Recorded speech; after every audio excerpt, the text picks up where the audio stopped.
다음 소식입니다. 이번 주 국회에선 내란 특검 법안을 두고 여당과 야당의 충돌이 더 격해질 걸로 보입니다. 야당은 2표 차이로 국회 문턱을 넘지 못했던 내란 특검법을 수정 발의해서 속도전에 나서고 있는데요. 여당이 주장하던 독소 조항은 제외했으니 표결에 참여하라는 입장입니다. 또 야당은 윤석열 대통령이 일부러 북한의 도발을 유도했다는 외환의 증거가 차고 넘친다면서 이 부분도 특검에 꼭 넣어야 한다고 주장하고 있습니다. 민주당은 특검 법안을 이번 주 안에 강행 처리할 것이라고 예고했습니다. 먼저 김지영 기자입니다. 더불어민주당 내란특위 외환유치죄 진상조사단은 외환죄를 특검 수사 대상에 포함해야 한다고 강조했습니다. 윤석열 대통령이 북한의 도발을 유도해 계엄 선포의 명분을 만들었다는 이유입니다. 북한을 활용해서 국지전과 전면전의 구분이 안 되는 이 엄중한 한반도 상황에서 나라를 도륙낼 수 있는 그런 범죄 혐의에 대한 정황 증거는 차고 넘칩니다.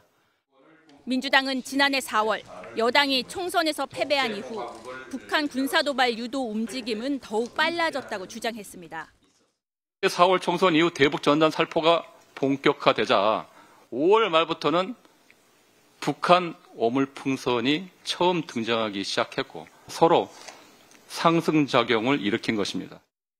지난 10월 북서풍이 불기 시작해 대북 전단 살포가 어려워지자 정부는 무인기를 투입해 북한의 도발을 유도했다고도 했습니다. 민주당은 북한이 외환죄의 대상인 외국에 해당하는지에 대한 논란에 대해서도 대상이 될 수 있다는 입장입니다. 이 정권은 북한이 주적이라고 보고 있지 않습니까? 그리고 북한도 우리를 외국이라고 합니다. 특검법 수사 범위를 놓고 여야 입장이 첨예하게 대립하는 가운데 민주당은 오늘 예정된 법사위 전체 회의에서 특검법 처리를 강행할 계획입니다.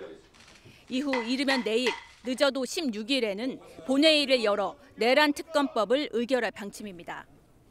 하지만 특검법의 최종 통과가 더 중요한 만큼 국민의힘과의 협상 여지는 열어뒀습니다. MBN 뉴스 김지영입니다.